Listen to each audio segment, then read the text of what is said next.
Record हो रहे हैं। ये जो सेशंस रिकॉर्ड हो रहे हैं ये सभी के सभी सेशंस आज आपको लिंक मिल जाएगी। आप सभी लोग उसको सब्सक्राइब कर लीजिएगा और अपना जो है ये वीडियोस आप लोग देखने मिलेगा एवरीडे। ठीक है। तो चलिए हम लोग स्टार्ट करते हैं आज का लेक्चर कि भाई जो लेक्चर है उसमें क्या है, मार्केट कैसे चालू होता है, मार्केट के पीछे क्या लॉजिक है, हम ट्रेडिंग करने वाले हैं उसके पीछे क्या लॉजिक है, ये सभी चीजें कवर करना बाकी है। तो ज्यादा मैं टाइम पास नहीं करूंगा, सीधा मैं आप लोगों को लेके चलता हूँ व्हाइट बोर्ड में और एक्सप्लेन करता हूँ कि हम लोग स्टार्ट कहाँ से किए थे। ठीक है। चलिए। अगर किसी को स्क्रीन दिखने में प्रॉब्लम होगी तो जरूर मुझे अपडेट कर दीजिएगा।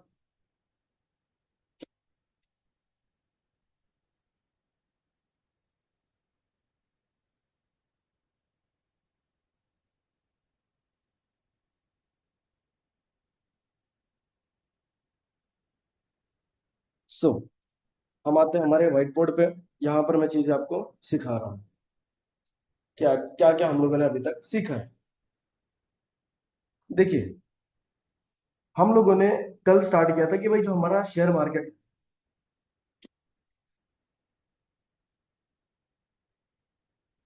जो हमारा शेयर मार्केट है, ये शेयर मार्केट हुआ कैसे, यानी कि ये जनरेट हुआ कैसे, ये किसके दम पे चलता है। आपको कल मैंने बताया था ये जो शेयर मार्केट चलता है ये चलता है बिजनेस के दम पे। ये जो आप बिजनेसेस आप बाहर देख रहे हैं, ठीक है, ये जितने भी बिजनेसेस रन हो रहे हैं इनके पीछे कोई ना कोई फंडिंग लगाता है, इनके पीछे कोई ना कोई ताकत लगाता है, तब जाकर ये बिजनेसेस रन होते हैं। तो कल हम लोगों ने देखा था कि एक XYZ बिजनेस था, जैसे कि हम लोगों ने एग्जांपल लिया था ट्रेंड एलटीडी का। ठीक है। यानी कि एक ऐसा कपड़े का धंधा जो सिर्फ और सिर्फ महाराष्ट्र में चल रहा है। ठीक है। महाराष्ट्र में चल रहा है, अब महाराष्ट्र में तो चल रहा है बट इनको क्या करना है, इनको अदर अदर स्टेट्स में फैलाना है अपना बिजनेस। अदर स्टेट्स में बिजनेस फैलाने के लिए इन्हें क्या करना पड़ेगा, इन्हें फंड्स की जरूरत पड़ती है। ठीक है। ये हम लोगों ने कल देखा था, फंड्स की जरूरत थी।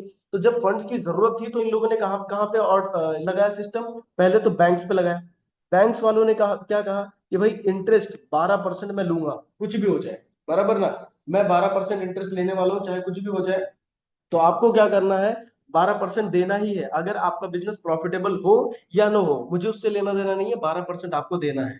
तो यहाँ पर जो ट्रेंड एलटीडी चाहती है कि भाई उसका बिजनेस सक्सेसफुल होना चाहिए, अगर अदर स्टेट्स में फेल हो गई तो उनका जो करंट रेवेन्यू है, उनके करंट रेवेन्यू पे उनको इफेक्ट पड़ सकता है, इसीलिए क्या किया, बैंक का ऑप्शन नहीं चुना। दूसरी फंड्स की ग्रोथ कहाँ से लाई जा सकती है, प्राइवेट इन्वेस्टर्स। अभी आप लोगों को पता होगा कि प्राइवेट इन्वेस्टर्स कौन होते हैं। प्राइवेट इन्वेस्टर्स वो बंदे होते हैं जिनके पास ऑलरेडी बहुत ज्यादा पैसा होता है। ठीक है। वो क्या कर सकते हैं, किसी भी बिजनेस में अपनी फंडिंग दे सकते हैं, बट इनका क्या होता है, चलिए बहुत सारे लोगों को पसंद आ जाते हैं प्राइवेट इन्वेस्टर्स जो कि अच्छी खासी एक रीजनेबल शेयर्स मांगते हैं अपने कंपनीज में। बट कुछ इन्वेस्टर्स ऐसे होते हैं जो अपनी मुंह मांगे दाम मांगते हैं, यानी कि भाई 50% शेयर हम आपकी कंपनी का लेना चाहते हैं। ऐसे मुंह फाड़ते हैं, फिर बाद में जो ट्रेंट एलटीडी है वो बोलती है यार इतनी मेहनत मैं करने वाला हूँ, 50% इसको मैं क्यों दे दूं, बराबर ना। क्योंकि ट्रेंट एलटीडी को पता है आज वो जो 500 करोड़ लेके जा रहा है, इन 500 करोड़ की मदद से वो आने वाले टाइम में कंपनी को 5000 करोड़ तक लेकर जाएगा। तो उसको नहीं चाहिए कि 500 करोड़ में कोई 50% का मालिक बन जाए। तो ये दोनों जब ऑप्शंस थे तब यहाँ पे पैसे नहीं लेने चले। जो पब्लिक कंपनी है यानी कि जो ट्रेंड एलटीडी है, वो बोली भाई हम दोनों का ये जो ऑप्शन है ये हम दोनों चूज नहीं करना चाहते, हमको इन दोनों पैसों से ऑप्शन नहीं चाहिए, बराबर ना। तो आगे क्या होता है, आगे इन लोगों को फंड्स की जरूरत पड़ती है। तो ये जो फंड्स है ये फंड्स कहाँ से मिलेगा, ये फंड्स मिल सकता है पब्लिक से। ठीक है। एक बंदे ने दिमाग लगाया भाई पब्लिक से पैसा उठा सकते हैं, पब्लिक से पैसा तो घर घर जाके उठा नहीं सकते हैं, बट यहाँ पर हम क्या कर सकते हैं, एक एडवर्टीजमेंट कर सकते हैं। ठीक है। एडवर्टाइजिंग कंपनी पकड़ लेते हैं जो कि एडवर्टीजमेंट करेगी, और हम क्या करेंगे, हमारी कंपनी का 20% हिस्सा, 20% हिस्सा यानी कि हमारी कंपनी का 100% मालिक मैं हूं, ऐसा समझ के चलिए कि मेरा मैं 100% मालिक हूं, और मैं उसमें से 20% जो है पब्लिक में बांटना चाहता हूँ। अब ये 20% शेयर्स मैं क्या करूंगा, पब्लिक में बांटना चाहता हूँ, बट पब्लिक को पता कैसे चलेगा कि भाई जो है ये वाली कंपनी अपने शेयर्स बेचना चाहती है, वो पता चलेगा एडवर्टीजमेंट के दम पे। और ये एडवर्टीजमेंट के दम पे ही पब्लिक को पता चलता है। और जब पब्लिक को पहली बार अपनी कंपनी शेयर्स ऑफर करती है तो उसे हम लोगों ने देखा था, उसे क्या कहा जाता है, आईपीओ कहा जाता था। आईपीओ यानी कि क्या, इनिशियल पब्लिक ऑफर। ठीक है। इनिशियल पब्लिक ऑफर, ये पहली बार जब पब्लिक को अपने शेयर्स ऑफर करती है कोई भी कंपनी तो उसे आईपीओ कहा जाता है। बहुत सारा क्रेज चालू होता है, मोस्टली आईपीओ में फायदा आपको सिर्फ और सिर्फ बुल मार्केट में होगा। अब ये क्या है बुल मार्केट, यानी कि मैं आपको आगे चल के बता देता हूं, बट फिर भी अभी बता देता हूं। बायर्स का मार्केट, जब सिर्फ और सिर्फ मार्केट ऊपर की तरफ जा रहा है तब उसको बोलते हैं बायर्स का मार्केट, लगातार लोग खरीदे जा रहे हैं, लोगों को बेचने में इंटरेस्ट नहीं है, तब बायर्स का मार्केट बोलते हैं, यानी कि उसको मार्केट की भाषा में बुल मार्केट भी बोलते हैं। तो ये जो आईपीओ होता है, आईपीओ में बहुत सारे लोग पैसा लगाना पसंद करते हैं। क्यों लगाना पसंद करते हैं? क्योंकि उनको पता है आईपीओ में मोस्टली क्या होता है, पैसा डबल हो जाता है, यानी कि डबल एक्स हो जाता है। अब ये कैसे हो जाता है, इसके पीछे भी थोड़ा बहुत लॉजिक समझ लेते हैं। जैसे कि समझ लीजिए, ट्रेंड एलटीडी का बिजनेस बहुत अच्छा है, यानी कि उसकी जो क्लोथिंग है वो मैं भी यूज करता हूँ, और ऐसे ही मेरे टीनेजर्स के, यानी कि बहुत सारे बंदे ऐसे हैं वो भी यूज कर रहे हैं। मतलब दूसरे अगर स्टेट्स में भी गया तो इसके जो कपड़े हैं बहुत अच्छे से बिकेंगे, इसका बिजनेस बहुत अच्छा ग्रो होने वाला है। सबको इसका बिजनेस मॉडल बहुत पसंद आ गया, और जब आईपीओ आने वाला टाइम आया, मतलब आईपीओ के टाइम पे पब्लिक से कितना पैसा मांग कर रही है, ये 500 करोड़ की मांग कर रही है। बट सीन क्या होता है, पब्लिक इतना ज्यादा इंटरेस्टेड हो जाती है कि 500 करोड़ की जगह पे वो बोल रही है कि भाई 2000 करोड़ रुपए ऑफर कर दिए। किसने? पब्लिक ने। अब ये जो पब्लिक ने इतने 2000 करोड़ का जो ऑफर किया है, इसकी वजह से क्या होता है, जो ट्रेंट एलटीडी है वो क्या बोल रही थी, 100 रुपए शेयर दूंगा मैं, बराबर ना। बट जब टाइम आता है 100 रुपए शेयर्स का, तो यहाँ पर जैसे कि बहुत सारे लोगों को आईपीओ लगता है और नहीं भी लगता है, क्योंकि क्या सीन हो जाता है, 2000 करोड़, 2000 करोड़ पब्लिक लोगों ने क्या किया है, पैसे दिए हैं। अब सीन क्या होता है, इसमें से समझ लेते हैं हम लोग 1 लाख लोगों ने अप्लाई किया फॉर एग्जाम्पल, बहुत लोग अप्लाई करते हैं, बट 1 लाख लोगों ने अप्लाई किया। बट जो शेयर्स मिल सकते हैं सिर्फ और सिर्फ कितने लोगों को मिल सकते हैं, 20,000 लोगों को ही मिल सकते हैं। तो सीन क्या है, 1 लाख लोगों को तो शेयर जा नहीं सकते, 20,000 को ही जा सकते हैं, बट अप्लाई सब लोगों ने किया है। तो अब इसके अंदर क्या हो जाता है, इसमें कोई भी चीटिंग नहीं की जाती है। इसमें क्या किया जाता है, इसमें लकी ड्रॉ निकाला जाता है। लकी ड्रॉ निकाला जाता है एक कंप्यूटर के वाया। तो यहाँ पर क्या होता है, कंप्यूटर ऐसे ही कोई भी डीमैट अकाउंट को क्या कर देती है, आईपीओ अलॉट कर देती है। तो उनको जब अलॉट करती है तो उनको जो शेयर प्राइस मिलता है वो 100 रुपए के भाव से मिलता है। उनको किस भाव से मिलता है, 100 रुपए के भाव से मिलता है। और जब 100 रुपए के भाव से उनको मिल जाता है, तो जिस दिन आईपीओ अलॉटमेंट होता है, आईपीओ अलॉटमेंट मतलब एक दिन होता है आईपीओ अलॉटमेंट का, फिर उस दिन आपको पता चलता है कि आपको आईपीओ लगा या नहीं लगा। तो ये जो है आईपीओ अगर आपको लग गया तो आपको 100 रुपए की भाव से मिल जाएगा। अगर आईपीओ आपको नहीं लगा तो आपके अकाउंट में फिर से जो आपने पैसे लगाए थे, मोस्टली क्या होता है, 15,000 का लिमिट सेट किया गया है कि 15,000 से आप मिनिमम क्या कर सकते हैं, आईपीओ अप्लाई कर सकते हैं। मैक्सिमम आप कितना भी अप्लाई कर सकते हैं, बट उसके लिए आपका एचएनआई और ये अकाउंट होना बहुत जरूरी है। अब ये सब बहुत ज्यादा डिटेल में नहीं जाने की कोशिश करूंगा, बेसिक बेसिक जानने की कोशिश करेंगे। 15,000 मिनिमम आपको लगता है। अब आपने 15,000 रुपए के हिसाब से लगाया था, बट आपको आईपीओ नहीं मिला, तो आपके 15,000 रुपए आपके खाते में आ जाएंगे। बट जिन बंदों को मिल गया उनको 100 रुपए के हिसाब से क्या हो गया, शेयर्स मिल गए। 100 रुपए के हिसाब से कितने शेयर्स मिले, 150 शेयर्स, बराबर ना। ऐसे उनको 150 शेयर जो है ट्रेंट एलटीडी के मिल चुके हैं, क्योंकि 150 इंटू 100 करोगे तो यहाँ पर क्या हो जाता है, 15,000। ठीक है, यहाँ पर 15,000 रुपए के आपके 150 शेयर मिल गए। अब क्या होता है, कुछ 2 या 3 दिन बाद क्या होता है, आईपीओ लिस्टिंग होती है। ठीक है, आईपीओ लिस्टिंग होती है, और जब आईपीओ लिस्टिंग होती है उस दिन क्या होता है, 10 बजे के आसपास आईपीओ लिस्ट होता है। जब लिस्ट होने के टाइम पे क्या होता है, पब्लिक ने बता दिया था कि भाई हम इसको बहुत तेजी से खरीदना चाहते हैं। इसका मतलब क्या है, यहाँ पर प्राइस जो है बहुत तेजी से ऊपर जाने की उम्मीद है। क्यों? क्योंकि यहाँ पर क्या किया गया है, डिमांड बढ़ गया है। और एक चीज तो आपको पता होगा, किसी चीज का प्राइस अगर बढ़ता है तो किसकी वजह से बढ़ता है, डिमांड की वजह से बढ़ता है। और किसी चीज का प्राइस अगर घटता है तो किसकी वजह से घटता है, सप्लाई की वजह से घटता है, बराबर ना। आगे चल के इसको और डिटेल में आपको बताऊंगा, बट फिलहाल के लिए आपको ये चीज बेसिक कंसेप्ट तो पता होगा। अगर जैसे कि नॉर्मली मैं आईफोन का एग्जांपल ले लेता हूँ, आईफोन का डिमांड बढ़ गया, इसीलिए लोग क्या करते हैं, आईफोन 16 को महंगा महंगा भी खरीदना चाहते हैं, बट वहीं पर आईफोन 15 को कोई कीमत नहीं बची। ठीक है, आईफोन 15 यानी कि इसके पहले जो लॉन्च हुआ उसको कोई कीमत नहीं बची, लोग उसको बेचना चाहते हैं। तो आईफोन 15 का सप्लाई इंक्रीज हो गया, आईफोन 15 का सप्लाई इंक्रीज हो गया, जिसकी वजह से आईफोन 15 का ओवरऑल प्राइस क्या होने लग गया, ड्रॉप होने लग गया। और वहीं पर आईफोन 16 का क्रेज बढ़ गया, बहुत ज्यादा लोग खरीदना चाहते हैं, तो उसका डिमांड बढ़ गया। और डिमांड बढ़ने की वजह से यानी कि 1.5 लाख रुपए का फोन, यानी कि 1.50 लाख रुपए का फोन कितने में बेचा, इवन कि हमने भी लिया तो उसमें हमको कितने का मिला, 1,70,000 रुपए का मिला हमको। ठीक है, मतलब 20,000 रुपए एक्स्ट्रा हमने भर के क्या किया, हमारा जो है आईफोन 16 लिया।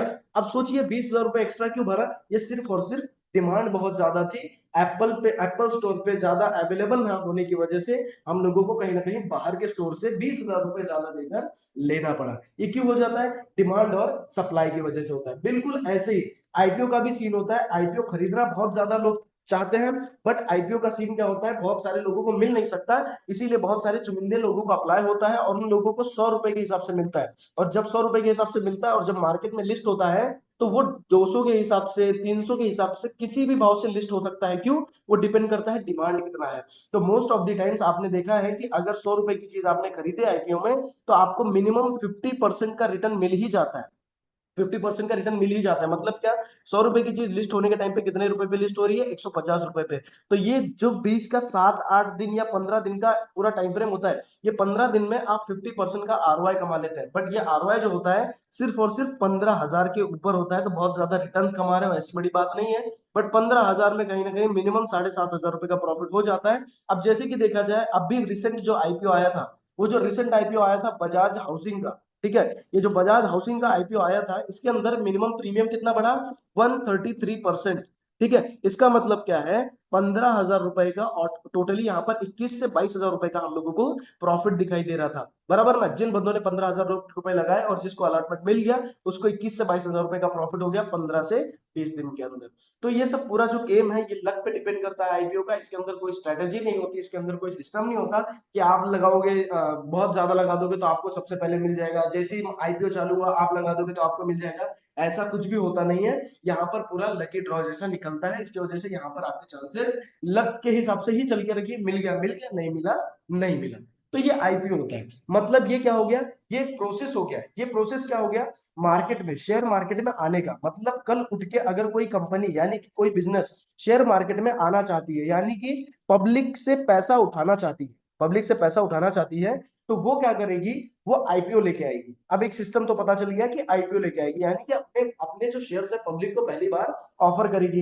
अब पहली बार ऑफर करने से पहले कहीं ना किसी के पास तो जाना पड़ेगा, क्योंकि कल उठ के मैं, अगर समझ लीजिए टीडब्ल्यूएस है, मुझे भी 500 करोड़ पब्लिक से चाहिए। मुझे पता है टीडब्ल्यूएस 500 करोड़ की कंपनी नहीं है, बट फिर भी मैं क्या कर सकता हूँ? मैं कल गया, मैं फेक फेक चीजें बना दिया, फेक एप्लीकेशंस बना दिया, फेक डॉक्यूमेंटेशन बना दिया, और सब कुछ बनाने के बाद मैं चला गया और मैंने अप्लाई कर दिया, पब्लिक से 500 करोड़ रुपए लेकर भाग गया। तो ये तो फिर, ये तो पब्लिक के साथ धोखा हो सकता है। तो ये धोखे से बचाने के लिए गवर्नमेंट ने क्या किया? गवर्नमेंट ने एक बॉडी बनाई जिसको बोला गया सेबी। सेबी यानी कि securities exchange board of India. मतलब स्टॉक मार्केट का यहाँ पे रेगुलेटर, सबसे बड़ा स्टॉक मार्केट का रेगुलेटर कौन है? सेबी है। यानी कि ये क्या करती है? स्टॉक मार्केट को रेगुलेट करती है, उसके अंदर रूल्स एंड रेगुलेशंस बनाती है। जो वो कौन है? सेबी है। बराबर। और सेबी को कौन देखती है? गवर्नमेंट देखती है। मतलब कुछ भी गलती अगर सेबी करती है तो वो गवर्नमेंट उसको देखेगी। तो ये जो शेयर मार्केट है, इसको कंट्रोल कौन करता है? सेबी कंट्रोल करती है। तो बिल्कुल वैसी शेयर मार्केट में आने से पहले आपको किससे परमिशन लेनी पड़ेगी? सेबी से लेनी पड़ेगी। सेबी क्या करेगा? आपसे एक फाइल मांगता है, जो कि उसकी, जिसको डीआरएचपी फाइल बोलते हैं, डीआरएचपी।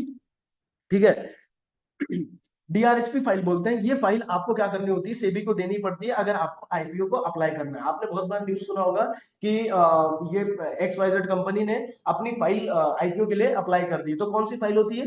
वो डीआरएचपी फाइल होती है। तो ये डीआरएचपी फाइल में क्या होता है? डीआरएचपी फाइल में ए टू लेकर जेड सब कुछ बताना पड़ता है कि भाई आपकी कंपनी करती क्या है, आपका बिजनेस है कहाँ कहाँ पे, और आपका बिजनेस रेवेन्यू कितना करता है, और आपके बिजनेस में कितने सारे इंप्लॉइज हैं। ये सभी चीज डीआरएचपी फाइल के अंदर होती है। फिर डीआरएचपी फाइल जब स्कैन की जाती है, पढ़ी जाती है, फिर उसको मैच की जाती है असली लेवल से, यानी कि फिजिकल लेवल पे, घर पे आकर, यानी कि बिजनेस के लेवल्स पे जाकर चेक करते हैं बंदे कि भाई सच में इनका उतना बिजनेस है क्या। अगर इतना बिजनेस नहीं है तो इसको क्या किया जाता है? इसको डिस्कार्ड कर दिया जाता है। मतलब वो आईपीओ को मार्केट में लाया नहीं जाता है। अगर कोई आईपीओ यानी कि जो बिजनेस है, वो बिजनेस ऑलरेडी लॉस में चल रही है, तो उस बिजनेस को मार्केट में लाया नहीं जाता है। मोस्टली प्रॉफिटेबल बिजनेस को ही मार्केट में लाया जाता है। तो ये जो सिस्टम है, ये सिस्टम बिठाया गया कि कोई भी अहरा गहरा आके पब्लिक से पैसा न लेकर चले जाए। इसीलिए क्या करते हैं, यहाँ पर ये सिस्टम बिठाया गया आईपीओ वाला। फिर उसके बाद क्या होता है?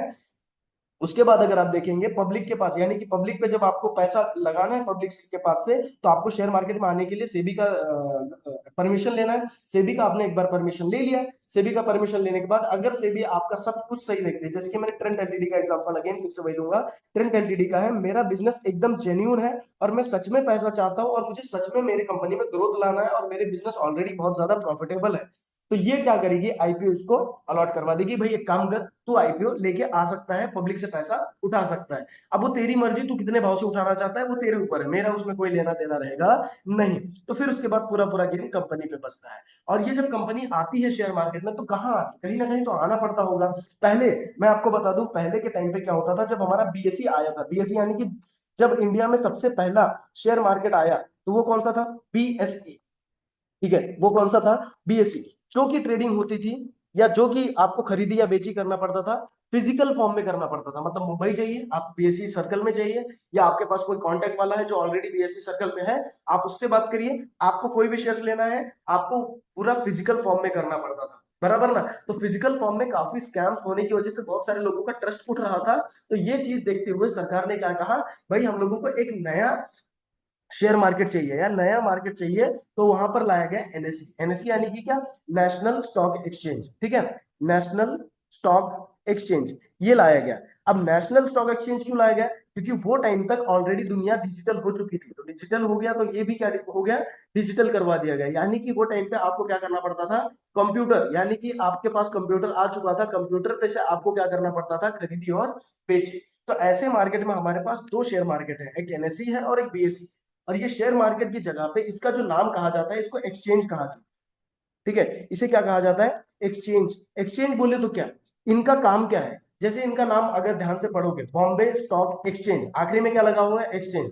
नेशनल स्टॉक एक्सचेंज, एक आखिरी में क्या लगा हुआ है? एक्सचेंज। मतलब ये दोनों एक्सचेंज है, बट ये क्या एक्सचेंज करते हैं? ये एक्सचेंज करते हैं शेयर्स के बदले पैसा और पैसे के बदले शेयर्स। ठीक है, शेयर्स के बदले पैसा और पैसे के बदले शेयर्स, बराबर। अब इनका काम सिर्फ और सिर्फ यही है। मतलब अगर आपको किसी भी कंपनी का, यानी कि किसी भी कंपनी का शेयर खरीदना है, तो आपको कहां पे जाना पड़ेगा? एनएससी और बीएससी के प्लेटफॉर्म पे जाना पड़ेगा, जो कि डिजिटल प्लेटफॉर्म हो चुका है, बराबर। आप अपना कीमत चुकाइए और उसके बदले आप शेयर लेके घर जाइए, बराबर ना? अब ये जो शेयर आप घर लेके जा रहे हो, जैसे कि मान लेते हैं ट्रेंड एलटीडी का एग्जांपल मैंने बता दिया कि ट्रेंड एलटीडी आईपीओ के टाइम पे मुझे मिला ही नहीं, बट मुझे बिजनेस पसंद है। आईपीओ के टाइम पे मुझे नहीं मिला, बट अब इसका इसका जो बिजनेस है, इसका एनएससी और बीएससी पे लिस्टिंग हो चुकी है।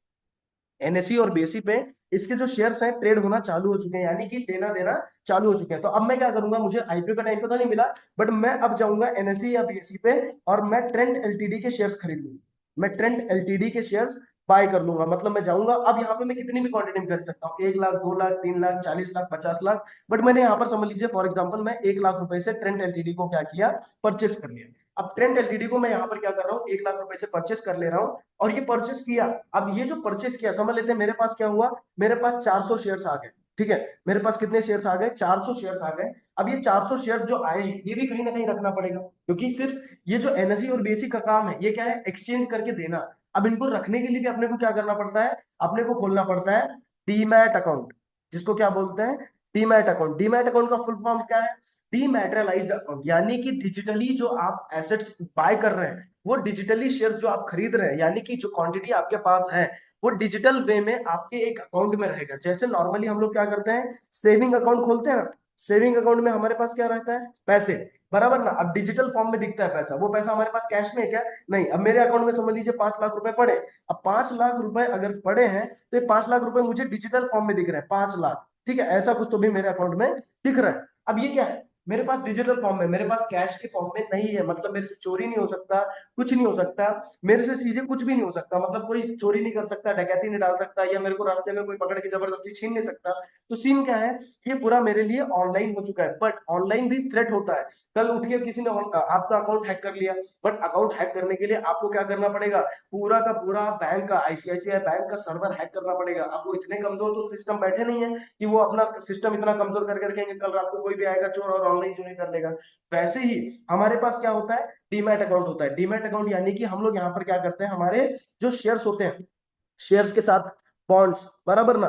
बॉन्ड्स के साथ साथ म्यूचुअल फंड, बराबर ना? म्यूचुअल फंड्स जो होते हैं, ये सब जो चीजें आपको स्टोर करने के लिए, डिजिटल जो एसेट्स है, इनको स्टोर करने के लिए हमें क्या लगता है? डीमैट अकाउंट लगता है। इनको शेयर्स, ये कहीं चोरी ना हो जाए, डकैती ना हो जाए, या रातों रात कोई कभी हैक करके वो चुरा ना ले जाए, इसीलिए हम डीमैट अकाउंट खोलते हैं। अभी जो डीमैट अकाउंट खुलता है, आप लोगों ने बहुत बार सुना होगा, डीमैट अकाउंट खोलिए और पैसा बनाइए, बराबर ना? आपने नाम सुना होगा, एंजल वन का सुना होगा, ठीक है, आपने जीरोधा का सुना होगा, ठीक है, उसके बाद आपने शेयर खान का सुना होगा। शेयर खान तो फुल टाइम ब्रोकर है। फिर अभी इसका जो हम लोग यूज कर रहे हैं वो है एस्प्रेसो, ठीक है, हम वो भी यूज करते हैं। अब ये सब बहुत सारे, ये सब क्या है? ये जितने भी हैं, ये सब ब्रोकर है। ब्रोकर बोले तो क्या, इनका काम है सिर्फ डीमैट अकाउंट खुलवाना, बराबर ना? बट डीमैट अकाउंट का मालिक कौन होता है? डीमैट अकाउंट के मालिक होते हैं हम खुद। डीमैट अकाउंट के मालिक होते हैं हम खुद। और ये मालिकाना हक आपको मिलेगा कहाँ? अगर मान लेते हैं कल उठ के एंजल वन भाग गया, बराबर, आपके अकाउंट में आपने धीरे धीरे कर करके 20 लाख 30 लाख रुपए का शेयर्स खरीद लिए और आपने कम से कम अगले 15-20 साल के लिए होल्ड करना है आपको। बट सीन क्या होता है, आपका एंजल वन भाग गया। अब ये एंजल वन भाग गया, इसका मतलब आपका 20-30 लाख रुपए चला गया? बिल्कुल नहीं। आप मालिक हैं, और ये आपका मालिकाना हक कौन जानता है? ये जो डीमैट अकाउंट के मालिक होते हैं, ये कौन कौन है? ये है आपके सीडीएसएल और एनएसडीएल। सीडीएसएल और एनएसडीएल, ये दोनों क्या है? कंपनीज हैं। ये कंपनी क्या करती है? इनका काम है डीमैट अकाउंट खोलना और डीमैट अकाउंट को प्राइवेट रखना, डीमैट अकाउंट की प्राइवेसी मेंटेन रखना, और वहां पे जो भी शेयर्स खरीदते बेचते उसमें से एकदम छोटा सा, एकदम मिनिमल चार्जेस आपको लगातार इसमें देने होते हैं। तो क्या होता है, ये लोग आपके शेयर्स को बड़े सही सलामत रखते हैं। मतलब अगर कल उठ के एंजल वन भाग जाता है तो आप क्या करेंगे? सीडीएसएल के वेबसाइट पे जाइए, अपना पैन नंबर डालिए, पैन नंबर डालते ही आप कितने शेयर्स होल्ड करते हैं, कितनी कौन सी कंपनी में आपकी हिस्सेदारी है, वो सब आपके सामने आ जाएगी। और वो सब आपके सामने आते ही आप उसको खरीद भी सकते हैं और बेच भी सकते हैं। एंजल वन का कोई लेना देना नहीं है। बट आपको जैसे कि अगर ब्रोकर के अकाउंट में पैसा पड़ा है, ब्रोकर के अकाउंट यानी कि जो आपको रिफ्लेक्ट बैलेंस दिखता रहता है ना, कि मेरे पास 4 लाख रुपए अमाउंट पड़ा हुआ है, इससे मैं शेयर्स खरीद सकता हूँ, बट आपने शेयर्स नहीं खरीदा है, ये 4 लाख रुपए एंजल वन के साथ जा सकते हैं। बट ऐसा कुछ होता नहीं है। एक भी ब्रोकर भागने के लिए नहीं आए, जितने भी ब्रोकर आए हैं अपना बिजनेस जमाने के लिए आए हैं, कोई भी यहाँ पर भागने के लिए आता नहीं है। तो मोस्टली आपके साथ ऐसा हो नहीं सकता, बट फिर भी एक नॉर्मल जनरल नॉलेज के लिए आपको ये चीजें मैंने बता दी। अब यहां तक चीजें समझ में आ गई कि भाई मैं क्या कर सकता हूँ, मेरे को डीमैट अकाउंट खोलना पड़ता है, डीमैट अकाउंट मेरा खुल चुका है, मुझे शेयर्स खरीदना है, मैं कोई भी कंपनी के शेयर्स खरीद सकता हूँ, कोई भी कंपनी के। मतलब ऐसे आ जाके पता नहीं हजारों कंपनीज हैं जो आईपीओ लेकर आके बहुत बार पब्लिक से पैसा लेकर गई, बहुत बार पैसा लेकर गई पब्लिक से। ठीक है, पब्लिक से बहुत सारी कंपनीज लेके गई, कितनी? 7,000+ कंपनीज हैं जो पब्लिक से पैसा लेकर जा चुकी हैं। उनमें बहुत सारे करोड़पति बन गए और बहुत सारे अरबपति बन गए और बहुत सारे रोडपति भी बन गए। मतलब क्या? अगर आपको प्रॉपर बिजनेस स्टडी नहीं करते आते, बोले तो, अगर आपको शेयर मार्केट में, जो लोग बोलते हैं share market share market share market, but मैं उसको बोलूंगा शेयर मार्केट ना बोलो, उसको बिजनेस मार्केट बोलो। बिजनेस खरीदने का एकदम सही तरीका है, वो उसको बोलते हैं शेयर मार्केट। मतलब जिस बिजनेस में आपकी औकात भी नहीं है कि उसमें पैसा लगा दो, वो शेयर मार्केट आपके लिए क्या करता है, एक लाइन खोलता है कि भाई आप रिलायंस में पैसा लगा सकते हैं। अब रिलायंस में सोचिए, मैं मुकेश अंबानी से मिल सकता हूँ क्या? मैं मुकेश अंबानी के पास जा सकता हूँ क्या? और मैं 1 लाख रुपए उसको दे सकता हूँ कि भाई एक काम कर, तेरे बिजनेस में मेरा मेरा 1 लाख रुपए लगा दे? नहीं, ऐसा नहीं हो सकता। तो ये जो है अपॉर्चुनिटी खोलता है शेयर मार्केट, यानी कि आप क्या कर सकते हैं, जो भी कंपनी आपको पसंद है, आपको लगता है कि यार ये कंपनी आने वाले टाइम में बहुत अच्छा करने वाली है। अब जैसे मुझे अभी पता है, मैंने आपको बताया कि जो मुकेश अंबानी है वो क्या, उसने क्या खोला है? जियो फाइनेंस, बराबर ना? अब जियो फाइनेंस आगे आने वाले टाइम में डिस्टर्ब करने वाला है बहुत सारे मार्केट को, बहुत सारे फाइनेंस कंपनीज को खा जाने वाला है। तो मुझे पता है आज उसकी कोई कीमत नहीं है, आज 300 रुपए के हिसाब से चल रहा है, आज उसका रेवेन्यू 600 करोड़ के आसपास ही जा रहा है। बट आने वाले टाइम में मुझे पता है उसका रेवेन्यू 60,000 करोड़ तक जाएगा।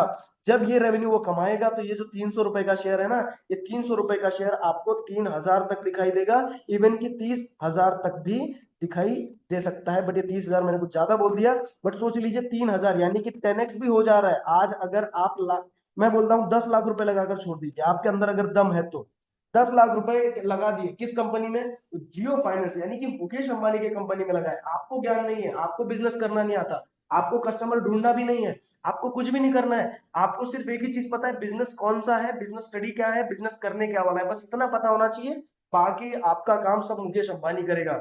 आपने उसको 10 लाख रुपए दे दिए, 3 साल में, 4 साल में, 5 साल में उसने बिजनेस 10x कर लिया, आपका पैसा 10x हो गया, आपका 10 लाख रुपए कन्वर्ट हो गया 1 करोड़ में। अब 1 करोड़ रुपए आपके हैं, जब चाहो तब उसको क्या कर सकते हो, बेच सकते हो, बेच के अपना प्रॉफिट बुक कर सकते हो, फिर से 1 करोड़ रुपए क्या कर सकते हो, नए बिजनेस में लगा सकते हो, जहां पे उसको भी 5x हो जाएगा, 10x हो जाएगा। तो ऐसे ही कर करके लोग क्या करते हैं, लॉन्ग टर्म में शेयर मार्केट में बहुत बड़ा वेल्थ क्रिएट कर लेते हैं। ठीक है, बट मैंने शब्द क्या यूज किया? लॉन्ग टर्म, बराबर ना? ये जो लॉन्ग टर्म का शब्द मैं यूज कर रहा हूं, ये क्यों यूज कर रहा हूं? क्योंकि आप यहां पर पैसा लगाकर भूलने वाला सिस्टम यूज करते हैं। मतलब 1 साल के ऊपर जब आप पैसा लगाकर भूलेंगे तो उसे हम लोग क्या बोलते हैं, लॉन्ग टर्म। और लॉन्ग टर्म वाले को क्या बोलते हैं, इन्वेस्टमेंट। मतलब पैसा लगा दिया और भूल गए, फिर उसके बाद 5 साल बाद देखते हैं तो बहुत अच्छा खासा रिटर्न मिलता है। ऐसे ही राकेश झुंझुनवाला थोड़ी बड़ा बन गया। राकेश झुंझुनवाला अराउंड 26 साल की उम्र में, 26 साल की उम्र की बता रहा हूँ, 26 साल की उम्र में 20 लाख रुपए से स्टार्टिंग की थी। बराबर ना। 20 लाख रुपए से स्टार्टिंग की थी और मरते मरते क्या करके दे गया, अपने फैमिली को 40,000 करोड़ का रेवेन्यू, सॉरी 40,000 करोड़ का कॉर्पस देके गया। मतलब ये पूरी फैमिली बैठकर खाएगी। बराबर ना। 40,000 करोड़ रुपए कहाँ से कमा लिए? 40,000 करोड़ रुपए उसको किसी ने लाके दिए? नहीं नहीं। उस बंदे ने क्या किया, प्रॉपर बिजनेस स्टडीज किए। प्रॉपर बिजनेस स्टडी करके उसको पता था कि आने वाले टाइम पे ये बिजनेस बूम करने वाला है। वो सस्ते भाव में खरीदता था और महंगे भाव में बेचता था, और यही कर करके उसने क्या किया, बहुत बड़ी वेल्थ कमा ली। बराबर ना। तो शेयर मार्केट सभी के लिए है। मैं आपको बताता हूँ कि यहाँ शेयर मार्केट में जो पैसा बनाया जा सकता है वो कहीं नहीं बनाया जा सकता है, बट आपको प्रॉपर बिजनेस स्टडी करते आना चाहिए। और ये जो बिजनेस स्टडी करना है ये बहुत ही सिंपल है। मैं आपको बता देता हूँ, बहुत सारे लोग बोल रहे हैं यार बिजनेस स्टडी करेंगे कैसे? कुछ भी नहीं है। जो बिजनेस आपको समझ में ना आए वो बिजनेस मतलब समझ लीजिए आपको उसमें इन्वेस्ट भी नहीं करना है। अब जैसे कि मैं आपको सिंपली बता देता हूँ कि एक XYZ बिजनेस पकड़ता हूँ, CDSL। ठीक है। अब CDSL बिजनेस है, ये CDSL के जो शेयर प्राइस है ऑलरेडी मार्केट में लिस्टेड है, BSE और NSE पे। ऑलरेडी क्या हुआ है, इसके शेयर प्राइस ट्रेड कर रहा है। मतलब इसका जो बिजनेस है ऑलरेडी, इसका जो शेयर प्राइस है मार्केट में लिस्ट हो रहा है। अगर मुझे बिजनेस इसका समझ में आ गया तो मैं क्या करूंगा, CDSL में पैसा लगा सकता हूँ। बट CDSL में पैसा लगाने से पहले मुझे उसका बिजनेस पता होना चाहिए। अब मुझे इसका बिजनेस एकदम सिंपल पता है कि भाई ये क्या करता है, डीमैट अकाउंट। ये डीमैट अकाउंट होल्ड करता है।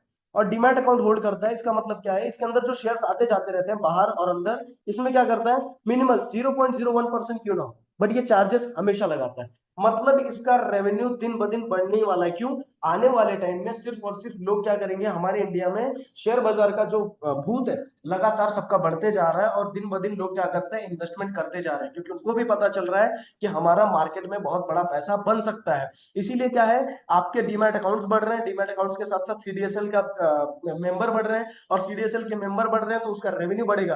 तो आने वाले टाइम में तगड़ा जाएगा। अब ये जो CDSL है, मैं कौन से टाइम से बोल रहा हूँ, जब ये 400 रुपए का ट्रेड हो रहा था, तब से मैं मेरे स्टूडेंट्स को बता रहा हूँ, तब से मैं मेरे लोगों को बता रहा हूँ कि भैया CDSL उठाओ, CDSL उठाओ। ये अब भी कुछ दिन पहले कहां तक गया था, 3,000 रुपए तक चला गया। बराबर ना। कितना गुना हो गया, 9x हो गया। बराबर ना। 9x यानी कि 8x के आसपास हुआ। बराबर ना। अब सोचिए अगर इतना हो गया, अब उसके बाद क्या हो गया, प्राइस जो है स्प्लिट हो गया। स्प्लिट बोले तो क्या, 3,000 रुपए बहुत महंगा हो गया था रिटेल ट्रेडर्स को खरीदने के लिए।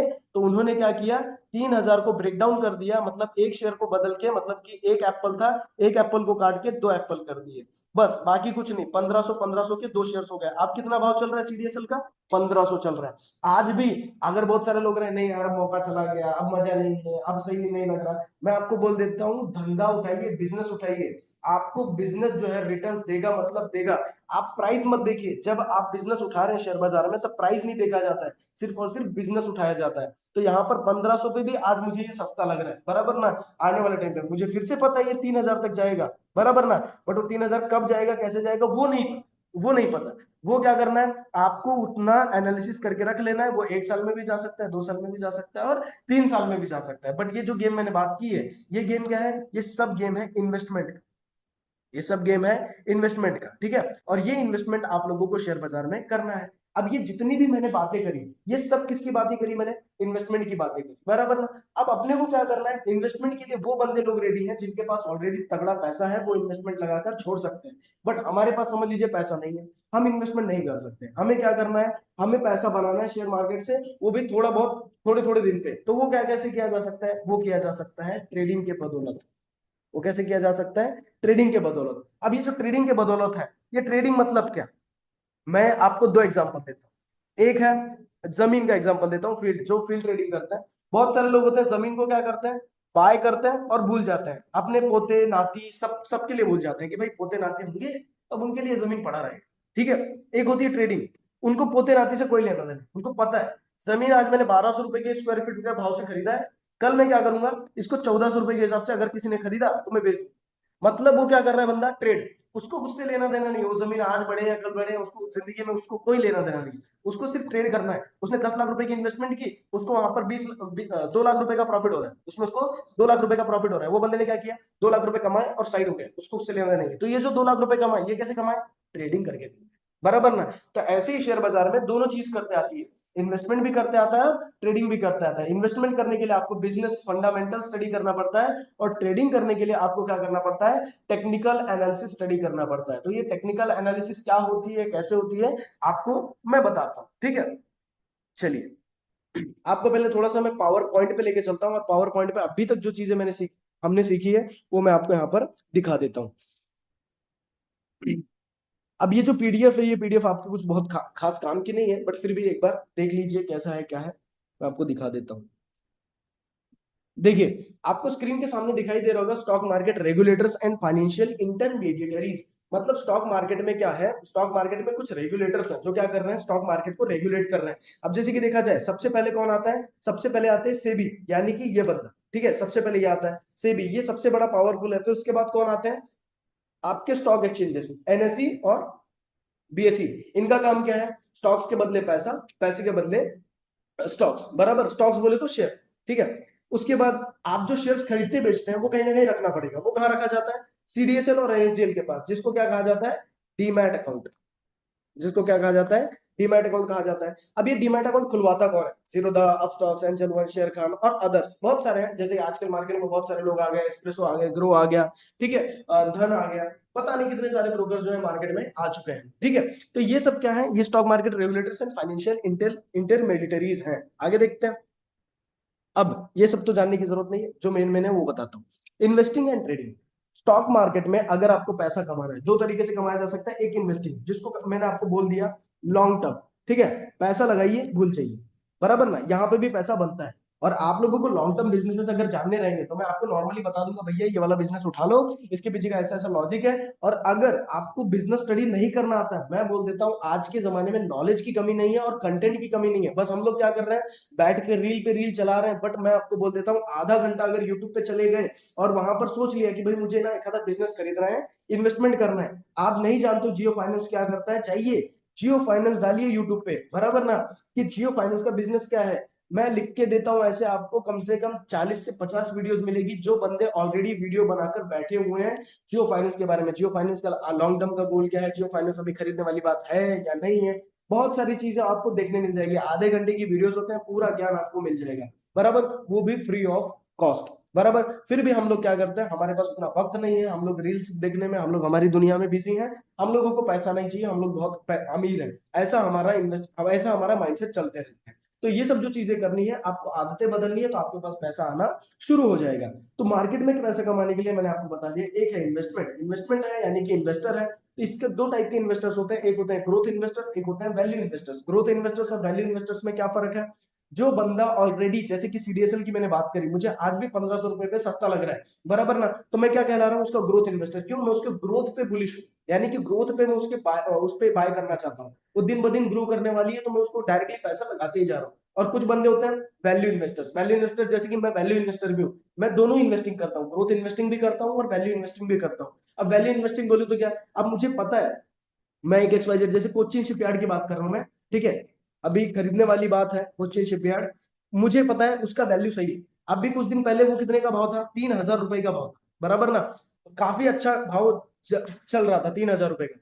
फिर उसके बाद में क्या हुआ, प्राइस ड्रॉप होकर अभी हम लोगों को 1700 से 1800 रुपए के भाव पे मिल रहा है, 1700 से 1800 के भाव पे मिल रहा है, मतलब मुझे 45% डिस्काउंट रेट पे मिल रहा है। और मुझे कोचिन शिपयार्ड का बिजनेस ऑलरेडी पता है, फंडामेंटल्स बहुत सुंदर है, गवर्नमेंट बहुत अच्छा सपोर्ट कर रही है। तो हम लोग क्या कर रहे हैं, कोचिन शिपयार्ड को क्या कर रहे हैं, 45% डिस्काउंट रेट पे खरीद रहे हैं, तो इसको क्या बोलते हैं, वैल्यू इन्वेस्टिंग। ऐसे दो तरह के मार्केट में इन्वेस्टर्स होते हैं, और पैसा लगाकर छोड़ देते हैं। आने वाले टाइम पे कोचिन शिपयार्ड एटलीस्ट मुझे मिनिमम अगले 4-5 महीने में 80% टू 90% का रिटर्न देने वाला है, ठीक है। आपके पास जितना भी पैसा पड़ा है, नॉर्मली पड़ा है, बिंदास खरीदने का ताकत बढ़ानी है जब आपको नॉलेज आ जाए, ठीक है।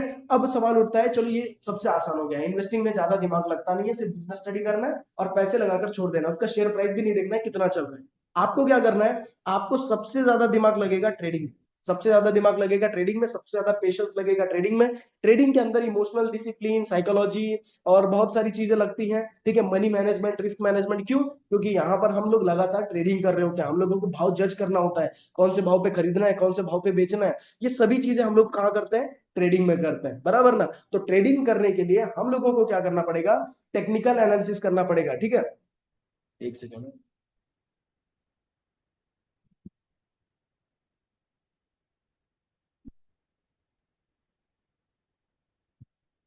हम लोगों को करना पड़ेगा टेक्निकल एनालिसिस। तो एक टेक्निकल एनालिसिस क्या होता है, वो जानने से पहले हम लोग जान लेते हैं कि भाई टेक्निकल एनालिसिस जानने से पहले हमारे को पता है कि ट्रेडिंग में भी कुछ टाइप्स होते हैं। जैसे कि मैं अभी इन्वेस्टिंग की तरफ नहीं जाता हूँ, इन्वेस्टिंग आप लोगों के लिए बेहतरीन चीज है, इन्वेस्टमेंट करें। क्योंकि मैं आपको बताता हूँ, अगर इन्वेस्टमेंट नहीं किए तो मार्केट में आपका, सॉरी, बाहर मार्केट में आपका पैसा इतना तेजी से ग्रो नहीं होने वाला है, बराबर ना। क्योंकि जमीन खरीदोगे तो 30-35 लाख की जमीन आती है, उतना पैसा है नहीं।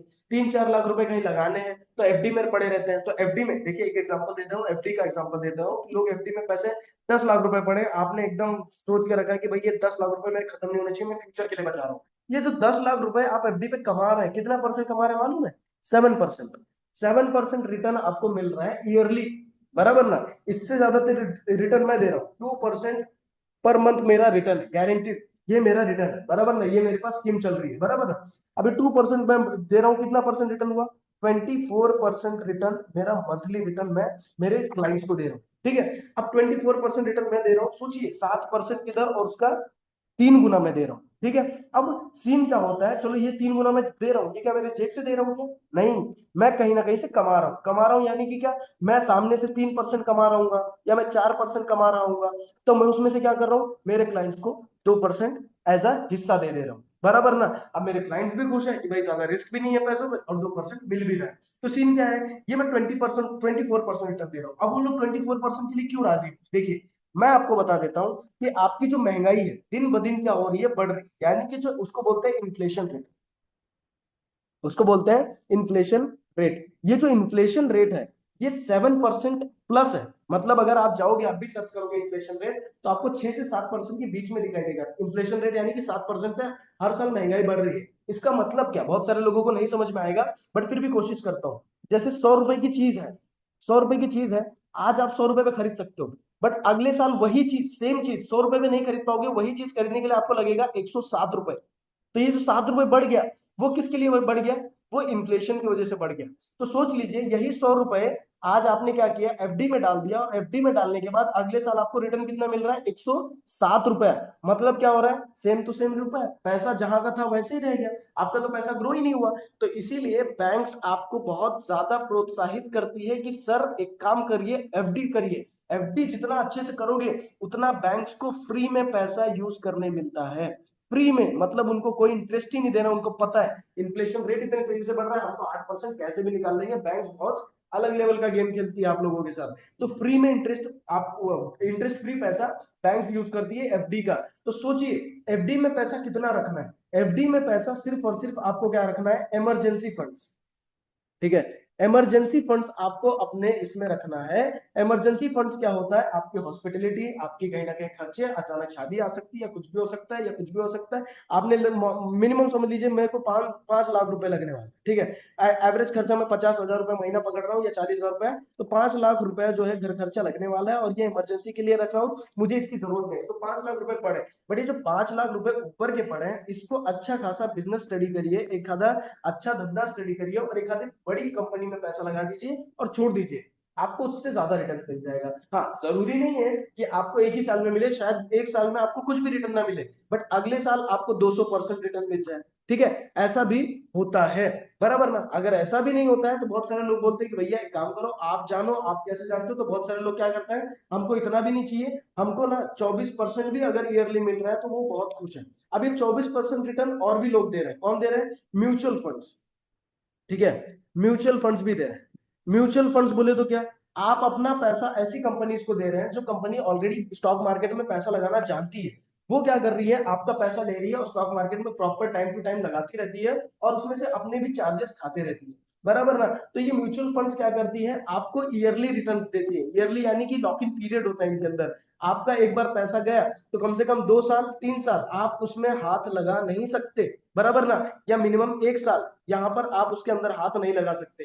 तो ये चीजों को टैकल करने के लिए लोग बोलते हैं कि लिक्विड फंड भी चाहिए, और हमें पैसा मिलता भी रहना चाहिए। तो हम लोगों ने हमारा ऑफर दिया है, बहुत सारे बंदों को दिया है, यानी कि बहुत सारे हमारे पास क्लाइंट्स भी हैं, हम जिनको क्या करते हैं, मंथली रिटर्न्स देते हैं।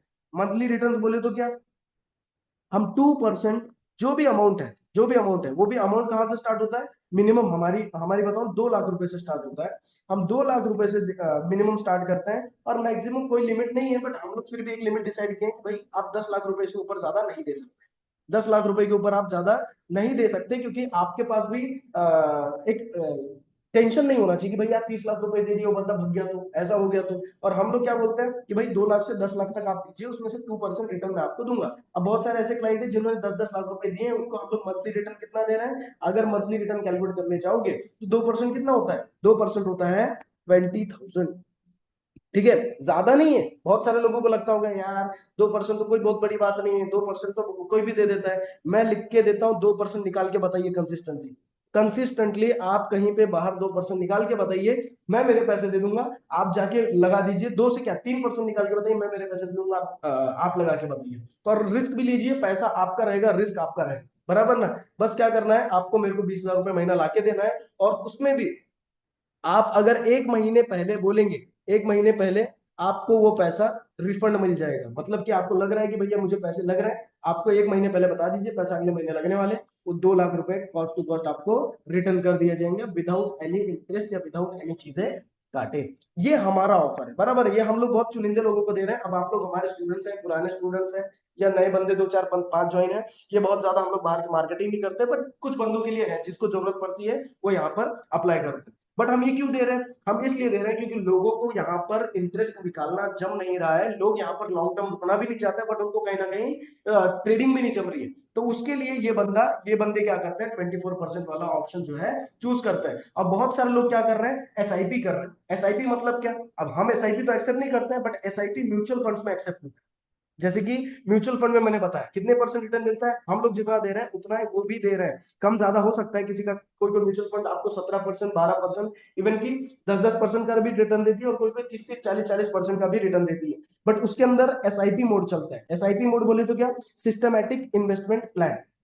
सिस्टमैटिक इन्वेस्टमेंट प्लान यानी कि आपने क्या चूज कर लिया कि भाई मेरे 1,000 रुपए, 1,000 रुपए मंथली मेरे अकाउंट से कटेंगे और डायरेक्टली किसी भी म्यूचुअल फंड में, XYZ म्यूचुअल फंड में लग जाएंगे, जो कि ऑलरेडी एवरेज रिटर्न दे रहा है 23% ईयरली, बराबर ना। अगर पिछले 5 साल का रिटर्न देखा जाए तो उस पर्टिकुलर जो एसआईपी यानी कि पर्टिकुलर जो म्यूचुअल फंड है उसने 23% का रिटर्न दिया है। तो बहुत लोग क्या कर रहे हैं आजकल, जितने भी जॉब सेक्टर है, यानी कि जॉब सेक्टर इतना ज्यादा पैसा बचा पाते नहीं है, तो क्या सोचते हैं फ्यूचर सेव करने के लिए उन्होंने क्या किया है, एसआईपी चालू की है XYZ म्यूचुअल फंड्स में। अब लोग यहाँ पर एफडी में पैसा लगाना पसंद नहीं करते, क्यों, क्योंकि वहां पर रिटर्न कुछ मिल ही नहीं रहा है। तो बहुत सारे लोग क्या कर रहे हैं, अपने म्यूचुअल फंड्स में पैसा लगा रहे हैं, और म्यूचुअल फंड्स में पैसा लगा रहे हैं लॉन्ग टर्म में, वो क्या कर रहे हैं 7% को बीट करने के बाद भी वो कम से कम कितना परसेंट हो जाता है, 14 to 15% एक्स्ट्रा अर्निंग कर रहे हैं अपनी पैसों पे। इसीलिए आप लोगों को भी क्या करना है, इन्वेस्टमेंट स्टार्ट करना है, कहीं से भी स्टार्ट करो। आप शेयर बाजार में करना चाहते हो, डायरेक्टली इन्वेस्टमेंट करो। आपको नॉलेज है, बिंदास इन्वेस्टमेंट करो, कोई दिक्कत नहीं है। अगर आपको नॉलेज नहीं है तो कैसे, ऐसे बंदे को पकड़ो जिसको नॉलेज है, उसको उसकी फीस दे दो, बस उसके पूरा जान लो कि भाई सिस्टम क्या है, कैसे करना है, आप उससे जान लो। फिर उसके बाद एसआईपी कर सकते हो, आपको कुछ भी नहीं करना है, कहीं पे रिस्क नहीं लेना है। आप एसआईपी करिए, 1,000 रुपए की, 10,000 रुपए की, लाख रुपए की। मेरे पास कुछ कुछ ऐसे डॉक्टर्स भी हैं जो 50,000 रुपए, और कुछ ऐसे इंजीनियर्स भी हैं जो 30-30 हजार रुपए का एसआईपी कर रहे हैं। सोचिए, ये इतना एसआईपी यानी कि इतना इतना पैसा वो क्या कर रहे हैं, मार्केट में इनडायरेक्टली पैसा लगाए जा रहे हैं। और ये जो पैसा जा रहा है ये किसके पास जा रहा है, ये म्यूचुअल फंड्स के पास जा रहा है। और ये म्यूचुअल फंड्स क्या करेगी, ये शेयर्स खरीदेगी, और शेयर्स क्या करेंगे, दिन ब दिन इंक्रीज होंगे। मतलब अपना स्टॉक मार्केट रेगुलरली बेसिस पे ग्रो होने वाला है। बस क्या है, आपका जो टाइम फ्रेम होगा, यहाँ पर सब चीजों में एक ही शब्द यूज हो रहा है, लॉन्ग टर्म। बट ये सब गेम किसके लिए, जिसके पास ऑलरेडी पैसा है, जिस जो रिस्क ले सकता है उनके लिए है। बट कोई ऐसा बंदा है जिसके पास इतना पैसा नहीं है, 5 लाख रुपए नहीं है, 10 लाख रुपए, वो बंदा क्या करेगा, वो बंदे को क्या करना पड़ेगा, वो बंदे को अलग से स्किल्स सीखनी पड़ेगी, अलग से स्किल सीखनी पड़ेगी। अभी देखिए, बिना स्किल सीखे इस दुनिया में पैसा कहीं नहीं बन सकता। चाहे बाहर की स्किल्स हो, चाहे कोई भी स्किल्स हो, बिना स्किल्स के पैसा नहीं बनता है। आपने डिग्री ले ली, कोई फायदा नहीं, अगर आपके पास स्किल है तो कोई भी हायर कर लेगा, बराबर ना। तो स्किल्स आपको जाननी है। अब ये स्किल्स क्या है, स्किल्स बोले तो मैं आपको सिखाने वाला हूँ trading skills.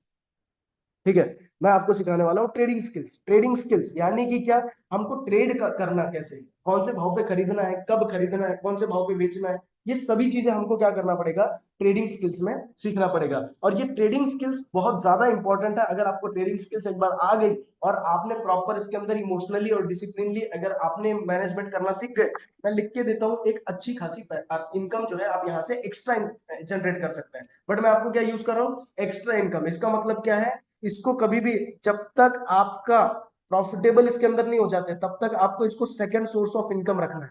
Second source of income. मतलब कल उठे और सोचो कि आज से ट्रेडिंग करना है, जॉब छोड़ दूंगा, बिल्कुल गलत बात है, ऐसा करना नहीं है। इसको तब तक करते रहना है जब तक आपकी इनकम आपकी जॉब के ऊपर नहीं निकल जाती। कौन सी? सेकंड सोर्स वाली, बराबर ना। बहुत सारे लोग ऐसी गलती करते हैं कि सर एक काम करता हूँ जॉब छोड़ देता हूँ, नहीं, वो गलती नहीं करना है। जॉब साथ साथ में करते रहना है और साथ साथ में आपको ट्रेडिंग की स्किल्स लेने के बाद प्रैक्टिस करते रहना है। कभी कभी ऐसा होता है कोई 2 महीने में अच्छा खासा पैसा कमाने लग जाता है, कोई कोई ऐसा होता है उसको 20 महीने भी कम पड़ते हैं। तो सीन क्या होता है, ये सब डिपेंड करता है आपके प्रैक्टिस पे, आपके साइकोलॉजी पे और आपके माइंडसेट पे।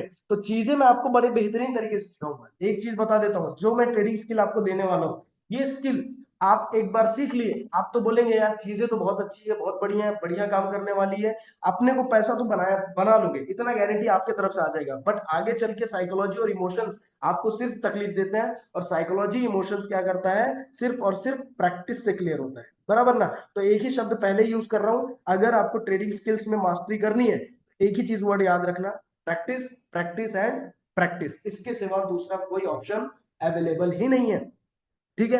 अब ट्रेडिंग स्किल्स में बहुत तरीकों से पैसा कमाते हैं। मैंने आपको क्या बताया था कि भाई इन्वेस्टमेंट के तो दो ही तरीके होते हैं, ग्रोथ इन्वेस्टिंग करी मैंने, वैल्यू इन्वेस्टिंग करी। अब ट्रेडिंग में पैसे कमाने के लिए क्या करना है, ट्रेडिंग में अलग अलग टाइप्स होते हैं, ट्रेडिंग में अलग अलग टाइप्स होते हैं। ट्रेडिंग में अलग अलग टाइप्स क्या होते हैं, सबसे पहला एक बड़ा ट्रेडिंग टाइम फ्रेम होता है, मतलब कि ज्यादा दिन होल्ड करने वाला सिस्टम होता है। अब ये जो ट्रेडिंग होती है ये सभी 1 साल के अंदर होती है, ठीक है। 1 साल के अंदर खरीदी बेची कोई भी चीज कर रहे हो, मतलब मैंने टाटा मोटर्स खरीदा और मैंने क्या किया, अगले 2 महीने में 3 महीने बाद बेचा तो भी मैंने ट्रेडिंग किया। और अगर मैंने टाटा मोटर्स खरीदा और अगले 10 सेकंड में बेच दिया तो भी मैंने ट्रेडिंग किया। तो ये सब डिपेंड करता है टाइम फ्रेम पे, यानी कि आप कितने दिन होल्ड कर रहे हो, उस पर डिपेंड करता है कि आप इन्वेस्टमेंट कर रहे हो कि ट्रेडिंग कर रहे हो। अब जैसे कि मैंने क्या किया, टाटा मोटर्स का एग्जांपल ले लेता हूँ, ठीक है। अब ये जो टाटा मोटर्स है, टाटा मोटर्स मुझे लग रहा है कि अगले 4 महीने में 5 महीने में अच्छे रिटर्न दे सकता है। 500 रुपए का टाटा मोटर है, मुझे पता है कि ये 800 रुपए अगले 6 महीने में जा सकता है, मतलब एटलीस्ट मुझे 40% का रिटर्न यहाँ पे मिल सकता है। अभी 40% का रिटर्न जब मिल सकता है तो मैं क्या करूंगा, 500 रुपए के हिसाब से टाटा मोटर्स को खरीद लिया। 6 महीने बाद देखिए यहाँ पर टाइम फ्रेम क्या यूज हो रहा है, 6 मंथ्स। 6 मंथ्स के बाद क्या होता है, जब प्राइस 800 रुपए, सच में मेरी जो स्किल्स थी मैंने इस्तेमाल करी, वो सच निकल गई और 800 रुपए पे चला जाता, तो मैंने यहाँ पर क्या किया, प्रॉफिट बुक कर लिया। तो मैंने ओवरऑल क्या किया, मैंने ओवरऑल ट्रेडिंग की है, मैंने इसमें इन्वेस्टमेंट नहीं किया है। बट वही चीज मैंने एक्सपेक्ट किया 800 जाने वाला था, बट वो 800 गया नहीं। बट मैंने क्या किया, 6 महीने के बजाय मैंने उसको 12 मंथ्स के ऊपर होल्ड कर लिया। अब ये जो चीज है ये किस में चली जाएगी, ये इन्वेस्टमेंट में चली गई, क्योंकि जो सरकार है वो क्या करती है, आपके कमाई पे कुछ ना कुछ हिस्सा खाती रहती है। आप ट्रेडिंग करो तो भी खाएगी, इन्वेस्टमेंट करो तो भी खाएगी, तो इसको सेक्टर वाइज डिवाइड किया गया है। आपने कोई भी शेयर्स को 12 महीने के ऊपर होल्ड की तो उसमें हम क्या करेंगे, 10% का टैक्स खाएंगे, और उसको बढ़ाकर अभी सरकार ने कितना कर दिया, 15%, बराबर ना। ये निर्मला सीतारमन हट जानी चाहिए, नहीं तो ट्रेडर्स बहुत खतरे में है, ठीक है। फिर उसके बाद यहाँ पर क्या हो जाना चाहिए, 15% जो है, 15% हम टैक्स देते हैं, यानी कि अगर आपने 1 लाख रुपए कमाए, 1 लाख रुपए आपने कमाए कहाँ से, इन्वेस्टमेंट से, तो 15,000 रुपए सरकार को दो, ऐसा उनका कहना है, ठीक है। अब मैं तो नहीं देना चाहता, मैं तो मेरे मेरे से हिसाब से देख लूंगा। बट सीन क्या है, उसके बाद अगर आप ट्रेडिंग कर रहे हैं, ठीक है, जब आप ट्रेडिंग कर रहे हैं तो इसके अंदर त्याचं म्हणणं उद्या तू येऊन जा तर मी त्या नाही विवाद उद्या आम्ही जाणारच आहे. उद्या फक्त काय संदीप भाऊंना बोलू पप्पा ते हाँ, फिर क्या होता है, जो ट्रेडिंग है, ट्रेडिंग में हम क्या करते हैं, यहाँ पर जो जो आप पैसा कमाते हैं इसमें आप कितना टैक्स भरते हैं, इसमें अगर आपने टैक्स भरा तो इसमें आपका मिनिमम टैक्स होता है 15%, कितना होता है, 15%, और उसके ऊपर कितना होता है, 20%। ये आपके टैक्स का सिस्टम है। मतलब मैंने लाख रुपए कमाए तो उसमें से 20,000 मुझे क्या करना है, सरकार को देना रहेगा। इतना इतना टैक्स हम लोगों को देना पड़ता है। अगर आपने बहुत ज्यादा कमा लिया तो उसमें आपको फिर 30% देना पड़ता है, ठीक है। ये सब सिस्टम किसने बिठाया, सरकार ने बिठाया, कमाई हमारी, मेहनत हमारी, और उसके बाद सरकार बैठकर खा रही, बराबर ना। इतना सिस्टम इन लोगों ने बना रखा है। बट आ जाके अपने को क्या करना है, अपने को पैसा कमाने से मतलब है, ठीक है। नहीं मिला चलेगा, मैं आपको 30% देने को तैयार हूँ, बट सीन क्या है, हमारे को कमाई हो जाएगी तो मैं देने के लिए भी तैयार हूँ, कोई दिक्कत नहीं है। और ये पैसा मोस्टली, अगर जब मैं आप लोगों को आगे चल के बहुत एडवांस एनालिसिस पे बताऊंगा, ये पैसा बचाना कैसे है, सिस्टम जिसको जानना है वो मेरे से बाद में पर्सनल बात कर लेना कि ये पैसा बचाना कैसे है, कहाँ परसेंट नहीं भरना है तो मैं आप लोगों को बता दूंगा, बट फिलहाल के लिए हम लोग ट्रेडिंग पे फोकस करते हैं, ट्रेडिंग की स्किल्स पे फोकस करते हैं कि आप लोग कैसे ट्रेडिंग में से पैसा कमाएंगे, बराबर ना। ट्रेडिंग में से पैसा कमाने के लिए आपके पास 4 स्किल सेट होना जरूरी है। 4 स्किल सेट यानी कि आपके अलग अलग टाइम फ्रेम पे अलग अलग सिस्टम डिपेंड करता है। सबसे पहला आता है सबसे बड़ा ट्रेडर, ठीक है, उसको बोलते हैं पोजिशनल पोजिशनल ट्रेडिंग। एक सेकेंड ना, मेरा ना नेटवर्क इशू आ रहा है।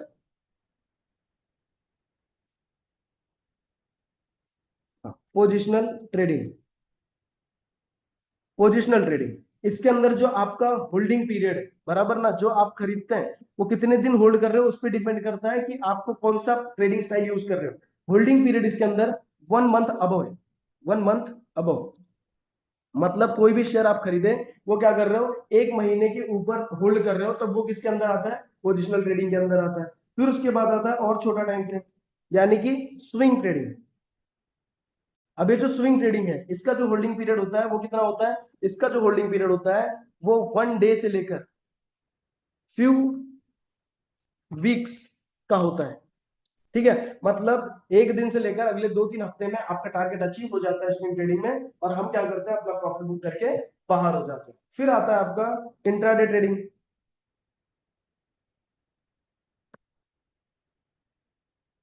ये जो इंट्राडे ट्रेडिंग है, इसके अंदर अपना होल्डिंग पीरियड क्या होता है, इसका होल्डिंग पीरियड होता है, समझ लीजिए मैं क्या कर रहा हूँ, 5 मिनट से लेकर पूरा दिन खत्म होने तक, मतलब पूरा दिन खत्म होने के, जैसे हमारा जो इंडियन मार्केट कितने देर तक चलता है, 6 घंटे तक, उसके अंदर अंदर मुझे खरीद के बेच के साइड हो जाना है, उसको हम लोग बोलते हैं इंट्राडे ट्रेडिंग, बराबर ना।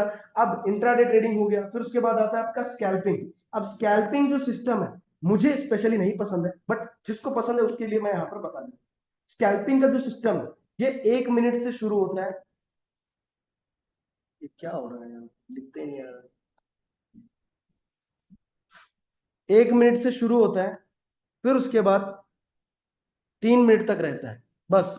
इसके ऊपर आप उसे होल्ड ही नहीं करते, मतलब ज्यादा से ज्यादा 1-2 मिनट का ट्रेड होता है, और उसके अंदर आप अपना प्रॉफिट बुक करके बाहर हो जाते हैं, उसको बोलते हैं स्कैल्पिंग। अब स्कैल्पिंग करने के लिए अपने को बहुत ज्यादा हाई एक्यूरेसी, बहुत ज्यादा हाई माइंडसेट, बहुत ज्यादा एक्सपीरियंस लगता है, बट आपको स्कैल्पिंग शुरुआत में करनी ही नहीं है।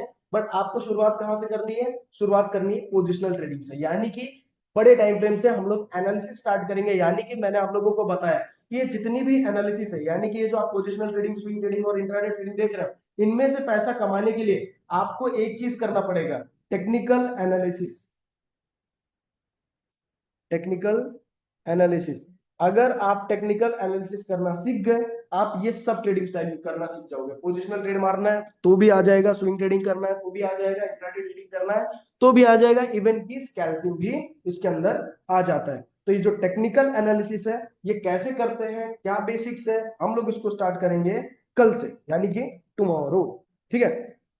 अब हम स्टार्ट करेंगे इसको कल। टेक्निकल एनालिसिस क्या होता है, इसके पीछे लॉजिक क्या है, और टेक्निकल एनालिसिस का एकदम बेस से स्टार्ट करूंगा, ठीक है।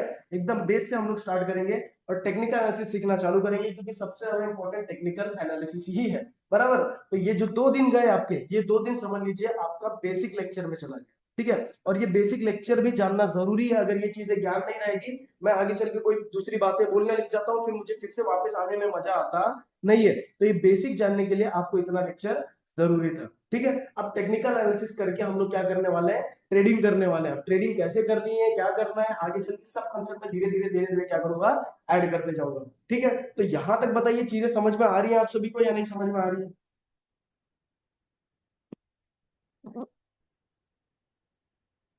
जवाब दीजिए जरा, जवाब अनम्यूट करके आप जवाब दे सकते हो, कोई दिक्कत नहीं। आ रही है सर समझ में। अजय ग्राफिक्स। जो नए बंदे देखिए, नए बंदे ज्वाइन हुए थे क्या आज, मैं चेक कर लेंगे, क्योंकि आज 22 पार्टिसिपेंट्स हैं। मैं तो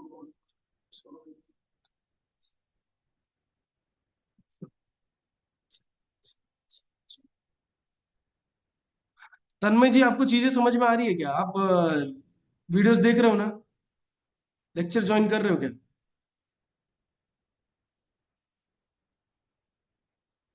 तन्मय जी सुन पा रहे हो मुझे? जी सर, ओके। और कौन है? सूरज जी। सूरज जी, आपको समझ में आ रहा है क्या? हाँ सर, समझ में आ रहा। जी ओके सूरज, एक और सूरज। हाँ सर। ओके जी, ठीक है। मुनाजा, मुनाजा जी आपको आवाज आ रही है, आपको कोई दिक्कत नहीं आ रही है ना मुनाजा जी? आपको समझ में आ रहा है लेक्चर?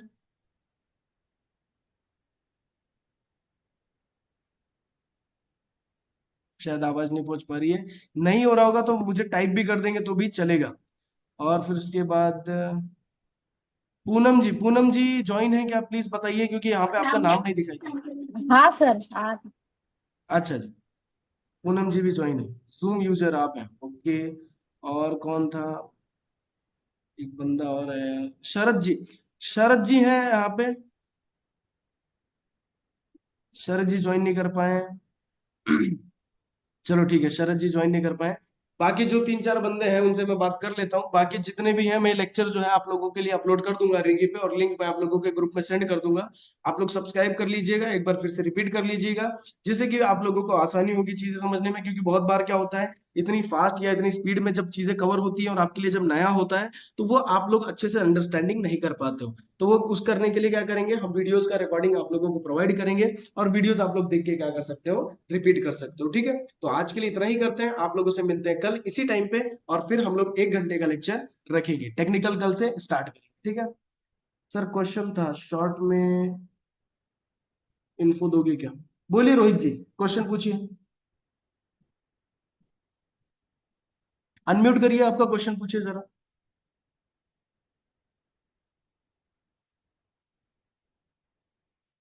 आरएसआई इंडिकेटर कैसा होता है, मतलब क्या होता है? रोहित जी, मैं आपको जो आरएसआई इंडिकेटर रहेगा ना, उसको टेक्निकल एनालिसिस जब हम लोग सीखना चालू करेंगे तो मैं आपको बता दूंगा, और उसकी कितनी एक्यूरेसी है क्या है वो भी बता दूंगा।